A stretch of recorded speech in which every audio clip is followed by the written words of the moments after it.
Hello दोस्तों, सभी को नमस्कार। मैं आपका स्वागत करता हूं अपने YouTube channel everyday epic fusion पर। साथियों, आज हम बात करेंगे स्वतंत्रता दिवस। आज पूरे देश में स्वतंत्रता दिवस बड़े हर्षोल्लास के साथ मनाया जा रहा है। मैं तो बल्कि ये कहूँगा कि हमारे देश में ही नहीं बल्कि विदेशों में भी जहाँ पर हमारे भारतीय लोग रहते हैं वो बड़े धूमधाम से अपने देश की आज़ादी का जश्न मना रहे हैं। साथियों, आज का युवा कल का भारत, इस विषय को लेते हुए हमने बात की है। सबसे पहले सभी को बहुत बहुत स्वतंत्रता दिवस की बधाई, शुभकामनाएं मैं प्रेषित करता हूं और बात करते हैं स्वतंत्रता दिवस से संबंधित। साथियों, 15 अगस्त 1947 को देश आज़ाद हुआ और ये आज़ादी हमें विरासत में नहीं मिली। इस आज़ादी को प्राप्त करने के लिए अनेक शहीदों ने अपनी जीवन को कुर्बान कर दिया और इसके साथ साथ में इस आज़ादी के लिए अनेक योद्धाओं ने लंबी लड़ाई लड़ी। आज मैं उनको नमन करता हूं और उनको नाम लेना भी मैं चाहूँगा कि सबसे पहले 1857 की क्रांति मेरठ से आरंभ हुई और मंगल पांडे ने इसमें सबसे पहला बिगुल बजाया, जिनको हम नमन करते हैं। और इसी के साथ साथ में 1857 में ही महारानी लक्ष्मीबाई ने अपनी तलवार से शत्रुओं को परास्त किया और इसी क्रम को आगे बढ़ाते हुए 1931 में चंद्रशेखर आजाद ने और सरदार भगत सिंह, राजगुरु, सुखदेव ने लड़ाई लड़ते लड़ते फांसी के तख्ते पर चढ़ गए।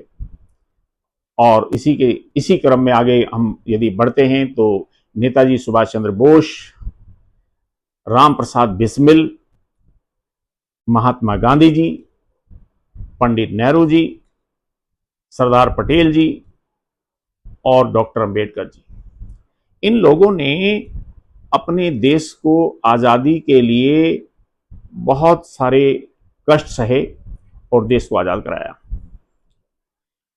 डॉक्टर अंबेडकर का भी नाम लिया जाता है क्योंकि देश आज़ाद होने के बाद साथियों, चाहे कोई देश आज़ाद हो उसको आगे चलाने के लिए, चाहे कोई संस्था हो उसको आगे चलाने के लिए कुछ नियम कायदे बनाए जाते हैं।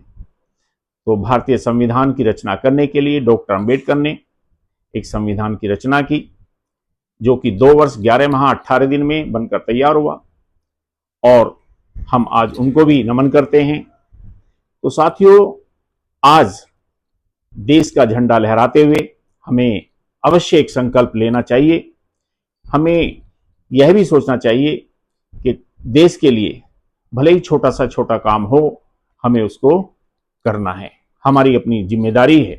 यदि हम जिम्मेदारी से भागते हैं या हम उसको नहीं करते हैं तो देश आज़ादी की कोई बात नहीं रह जाती है।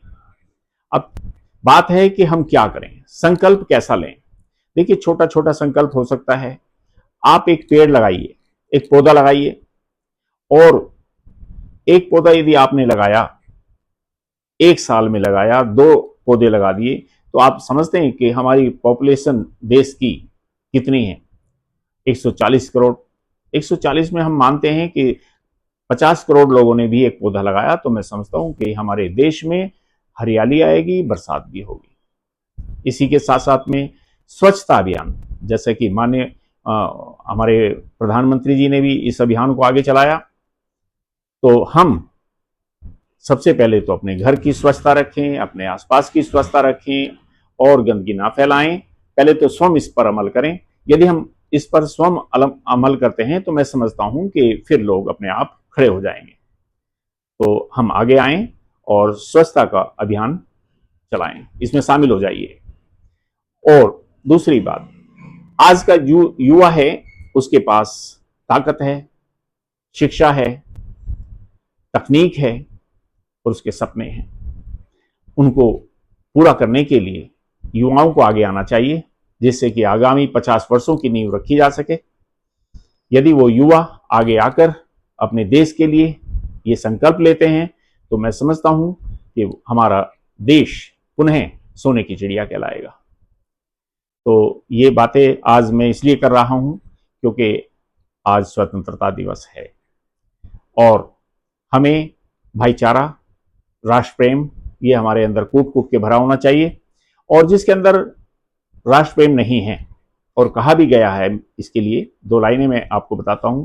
भरा नहीं जो भाव से बहती जिसमें रसधार नहीं, वह नीरा पत्थर है जिसमें स्वदेश का प्यार नहीं। सच में जिस हृदय में स्वदेश का प्यार नहीं होता है वो पत्थर के समान है, वो नीरा बिल्कुल ऐसा है, लुंज पुंज सा पड़ा रहता है। तो दिखाइए, आगे बढ़ के आइए देश की आज़ादी के लिए, देश की स्वतंत्रता के लिए। अब यदि हम सब लोग यही सोचकर बैठ जाएं कि फला कर लेगा, वो लोग कर लेंगे या ये लोग कर लेंगे, नहीं, हमें स्वयं को आगे आना है, छोटे से छोटा काम करना है और आगे बढ़िए। तो आज बस मैं इसी शब्दों को अपने विराम देते हुए आपसे प्रणाम करता हूं, नमस्कार करता हूं।